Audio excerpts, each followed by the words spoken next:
નમસ્કાર મિત્રો, degree civil એન્જિનિયરિંગના વિદ્યાર્થીઓ માટે મધ્ય ગુજરાત વીજ કંપની લિમિટેડ દ્વારા એક ભરતી આવી ગઈ છે.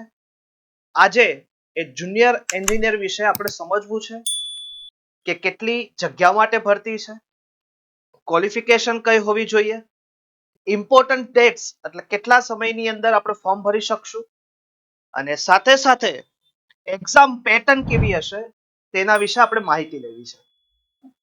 તો અહીંયા લખેલું છે MGVCL recruitment for junior engineer અને સાથે સાથે વિદ્યુત સહાયક પોસ્ટ છે જુનિયર એન્જિનિયર સિવિલની આપણે ભરતી માટે આજે માહિતી લેવી છે. તો ને જોઈએ આપણે વિગતે. તો વિદ્યુત સહાયક જુનિયર એન્જિનિયર સિવિલ માટે ટોટલ 62 વેકેન્સી આવી ગઈ છે. આમ કહેવાય કે જીઈબી બોર્ડ માટે આ ભરતી સિવિલ એન્જિનિયરિંગની દ્રષ્ટિએ બી માટે સૌથી સારામાં સારી ભરતી કહી શકાય કે જેની આપણે રાહ જોઈ રહ્યા હતા. એ ભરતી આને આપણે ગણી શકાય ડિગ્રી સિવિલ એન્જિનિયરિંગના વિદ્યાર્થીઓ માટે. મિત્રો, એલિજિબિલિટી શું હશે?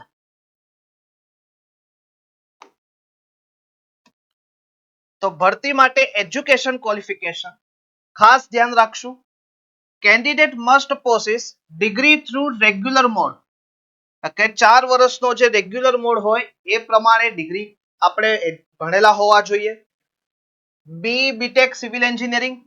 હવે જે બીજો પોઈન્ટ છે, without ATKT in last year or last 2 semester, એટલે કે 7th 8th સેમિસ્ટર અથવા તો 4th યર ની અંદર તમારા સર્ટિફિકેટ અથવા તો રિઝલ્ટ ની અંદર એટીકેટી હોવી જોઈએ નહીં. જો હશે તો તમે આ ફોર્મ ભરવા માટે એલિજિબલ નથી. From recognise university duly approve by UGC AICT. તમારી જે ડિગ્રી છે એ યુજીસી અને એઆઈસીટી એપ્રુવ ઇન્સ્ટિટ્યૂટમાંથી હોવી જોઈએ. Candidate should have minimum average 55%. એટલે અહીંયા 55% લખેલા છે. એટલે કે તમારે ડિગ્રી જે છે એ ડિગ્રીની અંદર 55% કરતા વધારે એવરેજ માર્ક્સ હોવા જોઈશે આ ફોર્મની એલિજિબિલિટી માટે. આમ કહેવાય કે તમે જો એજ્યુકેશન ક્વોલિફિકેશનમાંથી ઘણો બધો માર્ક્સ કે જે મુખ્ય ધારામાં આવવાનો હશે એ હટી જશે, એટલે કોમ્પિટિશન ખૂબ જ ઓછી થઈ જશે.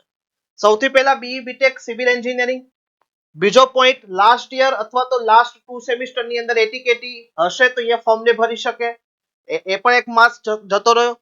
ત્યાર પછી UGC approve AICT approval degree હોવી જોઈએ, તો એ પણ એક છે હોઈ શકે. અને સાથે સાથે 55% કરતા વધારે મિનિમમ એનું કેટલું હોવું જોઈએ? 55%, એટલે કે એના કરતા વધારે હોય એ જ ભરી શકશે. એના કરતા ઓછા પર્સન્ટેજ વાળા વિદ્યાર્થી મિત્રો આ ભરતીની અંદર ફોર્મ ભરી શકશે નહીં.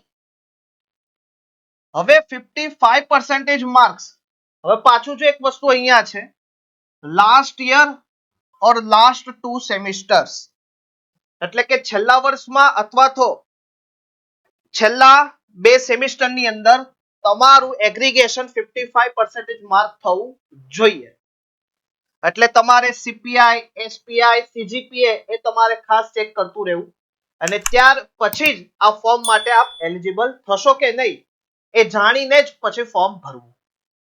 In case of degree equivalent to B BTech Civil are also considered as per the latest list notified by UGC AICT. હવે ઘણી એવી ડિગ્રીઓ છે કે જે સિવિલ એન્જિનિયરિંગને સમકક્ષ આપણે જ્યારે અગાઉના વિડિયો વર્ક આસિસ્ટન્ટ માટે જોયા હતા કે ઇક્વિવેલન્ટ ટુ ડિપ્લોમા સિવિલ એન્જિનિયરિંગની અલગ અલગ ડિગ્રી હતી ડિપ્લોમાની, તો તેવી જ રીતે ઘણી બધી સિવિલ એન્જિનિયરિંગને સમકક્ષ ડિગ્રી છે તે પણ એલિજિબલ થશે, પણ કોના પ્રમાણે? Notified by UGC AICT. In such case, the candidate has to mandatorily submit the equivalent certificate. તમારે એવા કિસ્સાની અંદર equivalent certificate આપવું પડશે. તો આ આપણી એજ્યુકેશન ક્વોલિફિકેશન છે. એટલે કે મોટું મોટું કહીએ તો ડિગ્રીના સિવિલ એન્જિનિયરિંગના વિદ્યાર્થીઓ એલિજિબલ થશે. સાથે સાથે એમના છેલ્લા 2 સેમિસ્ટર અથવા તો છેલ્લા વર્ષની અંદર 55% કરતા વધારે માર્ક્સ હોવા જોશે. અને સાથે જે વિદ્યાર્થી સિવિલ એન્જિનિયરિંગ નથી પણ બીજી કોઈ ડિગ્રી લીધી છે અને ઇક્વિવેલન્ટ ટુ યુજીસી એઆઈસીટીઆઈ છે તો એ લોકો પણ આ ફોર્મ ભરવા માટે એલિજિબલ છે, પરંતુ તે લોકોએ પાછળથી શું કીધું છે, candidate mandatory submit the equivalent certificate issued by competent authority respective university, એટલે સબમિટ કરવું પડશે. એજ ક્રાઇટેરિયા આમ જોઈએ સરકારી એક્ઝામ ની અંદર એજ ક્રાઇટેરિયા ખાસ જોવો જોઈએ. તો અનરિઝર્વ કેટેગરી એટલે કે જનરલ માટે 35 years, reserve category inclusive EWS તો 40 years on the date of advertisement. The date of birth shall be recorded by all category as publication of advertisement. કઈ તારીખ ગણાશે? 15/7/2025 ના દિવસ મુજબ ગણાશે. એટલે ખાસ જે જનરલ કેટેગરીના વિદ્યાર્થી છે એ 35 વર્ષની સમય મર્યાદા વર્ષમાં અને જે રિઝર્વ કેટેગરી છે એ 40 વર્ષની મર્યાદામાં આ ફોર્મ ભરવા માટે એલિજિબલ છે. ઠીક છે. હવે નીચે લખ્યું સેલરી સ્કેલ કે મિત્રો ગવર્નમેન્ટ તૈયારી કરતા હોઈએ આટલી કોમ્પિટિશનની અંદર ભાગ લેવાનો હોય તો એક નજર તો હોય કે સેલરી કેટલી છે. ધ ફિક્સ્ડ રેમ્યુનરેશન ફર્સ્ટ યર પહેલા વર્ષે તમને 48,100 રૂપિયા પ્રાપ્ત થશે પગાર તરીકે પર મંથ અને બીજા વર્ષે 50,700 રૂપિયા પ્રાપ્ત થશે. No another allowance benefits would be admissible. Reimbursement TADA as per rule એટલે કે તમને ટ્રાવેલિંગ એલાઉન્સ ડિયરનેસ એલાઉન્સ પ્રાપ્ત થશે પણ એ કોના પ્રમાણે? એઝ પર રૂલ્સ ના આધારે. એટલે તમને ખ્યાલ આવી ગયો. ફર્સ્ટ યર કેટલી સેલરી હશે? 48,100 પર મંથ માટે. સેકન્ડ યર માટે 50,100 રૂપિયા સેલરી તમારી હશે, 50,700. તો આ હતું મોસ્ટલી મોટી મોટી વસ્તુ કે આના ઉપરથી ખ્યાલ આવે કે ભરતીમાં એના સેલરી પેકેજ ઉપરથી કે 50,000 અથવા તો 48,100 રૂપિયા સેલરી ખૂબ જ મોટી સેલરી કહેવાય અને આટલા માટે આપણે તૈયારી કરવી જ જોઈએ. તો તૈયારી કરતી વખતે ક્વેશ્ચન થાય કે પેપર સ્ટાઇલ કેવી હશે? તો આપણે જોઈએ કે પહેલા તો ઇમ્પોર્ટન્સ ડેટ કે ફોર્મ ભરાવાનું સ્ટાર્ટ ક્યારથી થશે. The opening date of online application 15 જુલાઈ 2025 થી સ્ટાર્ટ થશે. Last date of online application 4 August 2025 સુધી તમે ફોર્મ ભરી શકશો. એટલે આમ તો આપણે રાહ જોતા જ નથી. જે લોકો ડિગ્રી એન્જિનિયરિંગના વિદ્યાર્થીઓ સતત મહેનત કરી રહ્યા છે તો તેઓએ તો આ જ દિવસ 15 જુલાઈ પછીથી આપણે ફોર્મ ભરી દેવાનું છે. એટલે ગમે તે થાય આપણે પેલા ફોર્મ ભરીને તૈયારી માટે લાગી જ જવાનું છે. હવે ક્વેશ્ચન થાય કે સર અમે ફોર્મ ભરી દીધું, અમને એજ ક્રાઇટેરિયા આવી ગયા, એજ્યુકેશન ક્વોલિફિકેશન સેટિસ્ફાઈડ છે, તો હવે અમને એક મૂંઝવતો ક્વેશ્ચન છે કે ક્વેશ્ચન પેપર કઈ રીતે આવશે? તો અહીં ટિયર 1 એક્ઝામ પેટર્ન 100 માર્ક્સ નું હશે. તો 100 માર્ક્સ ની અંદર અલગ અલગ ક્રાઇટેરિયા તમને કહી દીધા છે સબ્જેક્ટ વાઇઝ. રીઝનિંગ હશે 15 marks, quantitative aptitude 15 marks, English 20 marks, Gujarati 20 marks, general knowledge GK 10 marks and computer knowledge 20 marks. એટલે કે આમ કહીને ટોટલ 100 માર્ક્સ નું આપણું ટિયર 1 એક્ઝામ પેટર્ન હશે. હવે અહીં એક લખેલું છે the question paper will be in English and Gujarati language. બંને ભાષામાં પેપર હશે, ગુજરાતી અને English. And there will be 0.25 negative marks એટલે કે 1/4 નેગેટિવ માર્ક હશે. એટલે ખાસ ધ્યાન રાખવું, આપણે જ્યારે પણ આવી બધી એક્ઝામ દેતા હોઈએ ત્યારે ખૂબ જ સાવચેતીપૂર્વક એમસીક્યુ ટીક કરવા જોઈએ, એમસીક્યુ વિચારવા જોઈએ પૂછ્યું છે શું. ઘણી વખત એવું થતું હોય વિદ્યાર્થી મિત્રો કે નીચેના પૈકીના નથી આવતા તો આપણે તરત જ માઇન્ડમાં ક્લિયર કરીએ કે નીચેના પૈકીના આવતા આપણે વાંચતા નથી, એની લીધે આખો ક્વેશ્ચન ખોટો થાય. આવા 10 ક્વેશ્ચન ખોટા થાય એટલે અલ્ટિમેટલી તમે કોમ્પિટિશનમાંથી બહાર ફેંકાઈ જાઓ. એટલે એટલા માટે અત્યારથી જ એમસીક્યુ પણ સોલ્વ કરવાના સ્ટાર્ટ કરી દેવાના છે.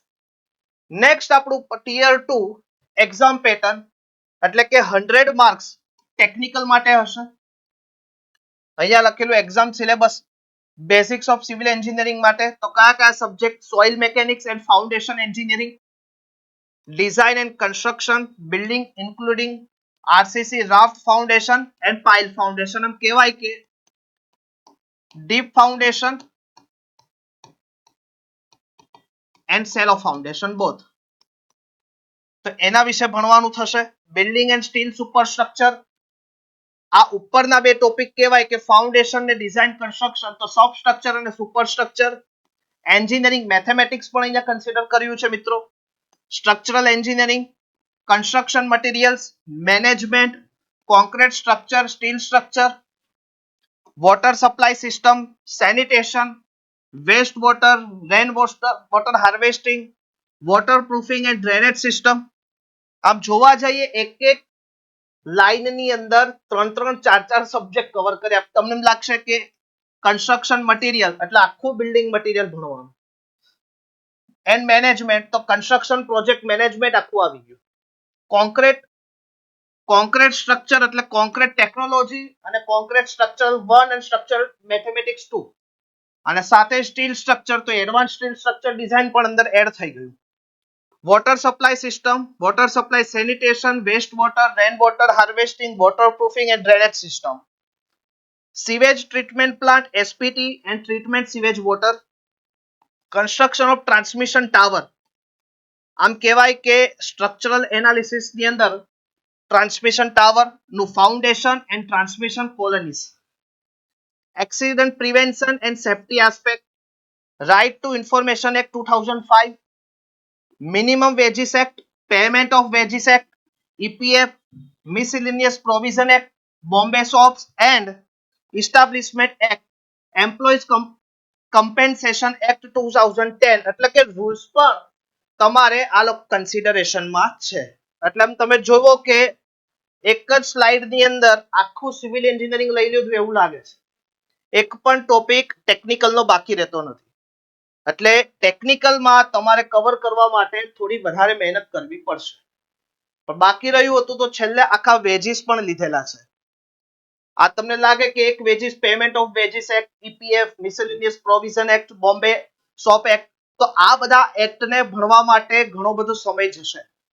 પણ એક વસ્તુ છે કે પર્ટિક્યુલર પરફેક્ટ સિલેબસ આપણી સામે આપેલો છે. એટલે ચિતાર આપણે કેવી રીતે તૈયારી કરવી છે એનો એક ઉપરથી ભાર આપણને ખ્યાલ આવી જાય. તો મિત્રો એક ક્વેશ્ચન થાય કે આ તૈયારી મારે કરવી છે તો ક્યાંથી કરી શકાય?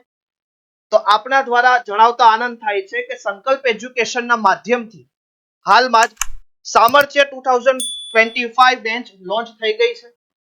એમાં વર્ક આસિસ્ટન્ટના વિદ્યાર્થીઓ, AA ના વિદ્યાર્થીઓ કે ખૂબ જ ખંતથી મહેનત કરવાની ચાલુ કરી દીધી છે. તો તે જ પ્રમાણેના સિલેબસની અંદર આપ પણ જોડાઈ શકો છો. તો આપણે માહિતી આપું. સામર્થ્ય 2025 લાઈવ વિડિયો કોર્સિસ, સામર્થ્ય 2025 ટેકનિકલ સબ્જેક્ટ્સના કવર થશે અને સામર્થ્ય 2025 લાઈવ વિડિયો ફોર મટીરિયલ. હવે એક મેથ્સ રીઝનિંગ ટેકનિકલ સબ્જેક્ટ અને ટોટલ આવા 3 આપણે કોર્સ લોન્ચ કરેલા છે. પ્રાપ્ત શું થશે આપણને? તો એક તો લાઈવ કોર્સિસના અલગ અલગ સબ્જેક્ટના લેક્ચર લેવામાં આવશે. એ લેક્ચર લાઈવ પણ થશે, ત્યાર પછી આપણને રેકોર્ડેડ પણ આપણને એપમાં પ્રાપ્ત થશે. અલગ અલગ સબ્જેક્ટ પૂરો થવાથી આપણને ટેસ્ટ સિરીઝ ખબર પડશે કે આપણી કેટલી મહેનત કરવી પડશે, એમસીક્યુ કેવી રીતે સોલ્વ કરવા, એમસીક્યુ ના એના સોલ્યુશન શું મળશે તો આપણને પ્રાપ્ત થશે. આપણને હેન્ડ રિટન બુક પ્રાપ્ત થશે અલગ અલગ ફેકલ્ટી દ્વારા. એક્સપિરિયન્સ ફેકલ્ટીએ પોતાના હાથથી લખેલી નોટ્સ આપણને પ્રાપ્ત થશે કે જેથી શું વાંચવું અને કેવી રીતે પેટર્નથી વાંચવું એ પણ અહીંથી પ્રાપ્ત થશે. અને આ સિવાય મિત્રો એક માર્ગદર્શન કે જે અધિકારી ઓલરેડી આ ખાતાની અંદર છે એમણે કઈ રીતે તૈયારી કરી હતી, એમણે કયો પાથ ફોલો કર્યો હતો એક્ઝામને સોલ્વ કરવા માટે, એ પણ સામર્થ્ય 2025 ની અંદર આપણે પ્રાપ્ત થશે સંકલ્પ એજ્યુકેશનના ડિજિટલ પ્લેટફોર્મ ઉપર. તો વધારે મિત્રો આપણને માહિતી જોતી હોય તો આપ સંકલ્પ એજ્યુકેશનના telegram page, YouTube page, Instagram page, Facebook page ઉપર આપને મૂંઝવતા ક્વેશ્ચનનો અમને કહી શકો છો અને નીચે કમેન્ટમાં પણ તમે આપને મૂંઝવતો ક્વેશ્ચન પૂછી શકો છો.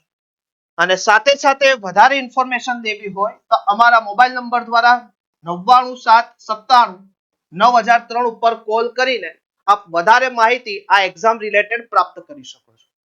આ એક્ઝામની જે ડિજિટલ નોટિફિકેશન છે મિત્રો એ ટેલિગ્રામ ચેનલ ઉપર મૂકવામાં આવેલી છે પીડીએફ, તો ત્યાંથી ડિટેલ લઈને તમે વાંચીને આ ફોર્મને અવશ્ય ભરો અને આજથી જ આ એક્ઝામની તૈયારી માટે ચાલુ થઈ જાઓ. એ જ અભ્યર્થના સાથે અમે આપણી તૈયારી માટે તત્પર છીએ. તમારે ખાલી મહેનત કરવાની છે અને આપનું એક ડાયરેક્શન એ અમારું સ્વપ્ન છે કે આપને ગવર્મેન્ટ અધિકારી બનાવી શકીએ. તો ફરીથી આપણે મળતા રહેશું, આપણે મૂંઝવતા ક્વેશ્ચન સોલ્વ કરતા રહેશું. તો ત્યાં સુધી નમસ્કાર, જય હિન્દ, જય ભારત.